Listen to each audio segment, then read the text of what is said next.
নমস্কাৰ বন্ধুসকল, আজি মানে গাঁৱত বিয়া এখন আছে আৰু গৃহস্থই মাতিলে ৰাতিপুৱা 4:30মান বজাত। মানে সকলো ৰাইজে মানে ওলাই আহিছে, মিলিজুলি গাহৰিটো ধৰি মানে এতিয়া লৈ যাব লাগে বিয়া ঘৰত। আৰু এইফালে মানে বিয়া ঘৰত মানে কইনা দৰা বহাই মানে নিয়ম নীতিখিনি কৰি আছে বৰ্তমান পূজাৰীবিলাক।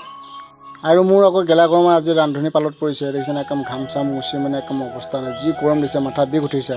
আৰু এইফালে বেচেৰা সোপা গৰমত থাকিব নোৱাৰে, চৰবত মানে খাই আছে। আৰু এইফালে ভাইটিয়ে মানে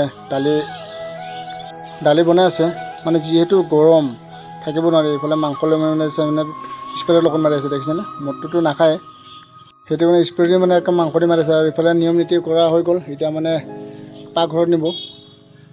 এইফালে চাওক, আমাৰ মানে ভাত তৰকাৰী মানে দালি চালি বনোৱা মানে যেন তেন শেষ হৈছিলে। আৰু এইফালে মানে ধুমুহা বতাহ আহি গ'ল, চাওকচোন এনেকুৱা বতাহ আহিছে, মানে পেণ্ডেল চেণ্ডেল উৰুৱাই নিছে।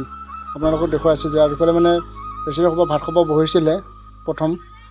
বতাহ হাতত মানে বেয়া হোৱা নাই, যিহেতু গৰম দিছিলে। আৰু এইফালে চাওকচোন, এইকেইটা মানে কোনোবা কুটা কৰিছে, কোনোবা কাপোৰ ধুইছে, কোনোবা ত্ৰিপাল বান্ধিব ধৰিছে ওপৰত, দেখিছেনে? উপায় নাই মানে, নহ'লেও চব উৰি যাব গৈছে, এনেকুৱা কোব মাৰিছে বতাহটো। আৰু আমি ৰান্ধনিবিলাক মানে লাষ্টত ৰাইজক খুৱাই বোৱাই লৈ আমি এইফালে বহিছোঁ। এতিয়া যিমানখিনি ৰান্ধনি আছিলে 6জন আছিলে আমি। চাওক, এতিয়া আমাৰ মানে লাষ্ট ফিনিছ